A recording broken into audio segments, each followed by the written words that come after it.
நம்ம பார்க்க போகிறது மேங்கோ புட்டிங் எப்படி பண்ணலான்னு பார்க்கலாம் வாங்க. நான் ஒரு மாம்பழம் எடுத்து வச்சுருக்கேன். இது வந்து 500 கிராம் அளவில் இருக்கும். பெரிய சைஸ் மாம்பழம் அந்த மாதிரி ஒரு பழம் எடுத்துக்கோங்க. இப்போ இதை நம்ம கட் பண்ணிக்கலாம். இந்த மாதிரி நம்ம தோல் இல்லாமல் எல்லா பழத்தையும் ஸ்பூன் வச்சு எடுத்துடலாம். இப்போ நம்ம தோல் இல்லாமல் எல்லா பழத்தையும் எடுத்துட்டேன். இப்போ நம்ம இதை மிக்சியில் போட்டு ஒரு அடி அடித்து எடுத்துடலாம். இதில் ஒரு 100 கிராம் அளவு சுகர் சேர்த்துக்கலாம். சேர்த்து அதையும் பவுடர் பண்ணி இதோடு அரைச்சிக்கலாம்.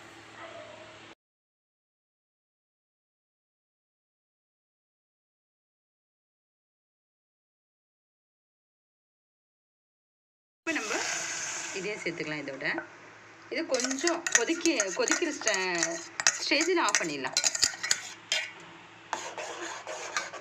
அதே மிக்ஸி ஜாரில் 2 முட்டை சேர்த்துப்போம்.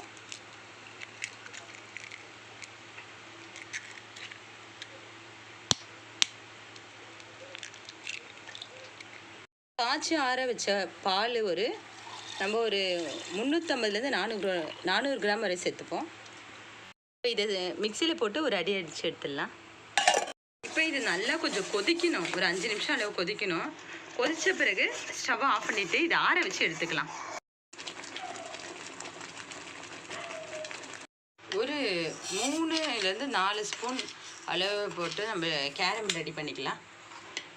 கேரமல் ரெடி ஆயிடுச்சு. நம்ம எந்த பாத்திரத்தில் புட்டிங் பேட்டர் ஊற்ற போகிறோமோ அதுலேயே நம்ம இந்த கேரமலை சேர்த்துக்கலாம். நம்ம இந்த மாம்பழம் நம்ம ரெடி பண்ணி வச்சுருந்தோம்ல அது ஆறிடுச்சு. அப்புறம் நம்ம முட்டை பால் போட்டு மிக்சியில் அடித்து வச்சுருந்தோம் அதுவும் ரெடி ஆயிடுச்சு. இப்போ இது ரெண்டும் ஒன்றா சேர்த்து மிக்ஸ் பண்ணிக்கலாம். ஆறின பிறகு தான் பண்ணோம். சூடாக இருக்கும்போது பண்ணிங்கன்னா கட்டி கட்டியாக ஆகிடும். எல்லாம் மிக்ஸ் பண்ணிக்கணும். எல்லாம் ஒரே மாதிரி கலர் வரணும். அந்த மாதிரி மிக்ஸ் பண்ணி எடுத்துக்கலாம். அப்புறம் 1 ஸ்பூன் வெண்ணிலா எசன்ஸும் கூட சேர்த்துடலாம்.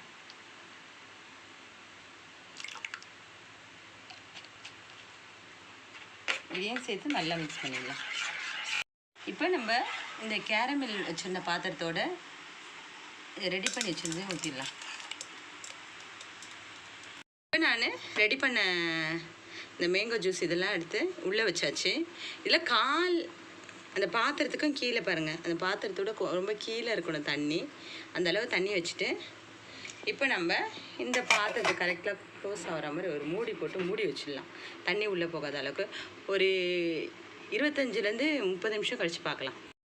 இப்போ நம்ம இது மாதிரி ஒரு பொருள் வச்சு குத்தி பார்த்துடலாம். ஒட்டில் ரெடி ஆயிடுச்சு. இது 1 ஹவருக்கு மேலே ஆயிடுச்சு ரெடியாக. இப்போ நம்ம இது ஒரு பாத்திரத்தில் மாற்றிக்கலாம். இப்போ மேங்கோ புட்டிங் ரெடி ஆயிடுச்சு. ட்ரை பண்ணி பாருங்கள். அதே மாதிரி இந்த பேட்டர் வந்து கொஞ்சம் தோசை மாவு பதத்தில் இருக்கணும். சப்போஸ் உங்களுக்கு மேங்கோ போட்டு தனியாக இருந்தால் ஒரு 2லேருந்து 3 ஸ்பூன் அளவு அரிசி மாவு கூட நீங்கள் கொஞ்சம் காய்ச்சி இதோடு சேர்த்து மிக்ஸ் பண்ணிக்கலாம். ட்ரை பண்ணி பாருங்கள். பிடிச்சிருந்தா சேனலை சப்போர்ட் பண்ணி நெக்ஸ்ட் வீடியோவில் போகலாம்.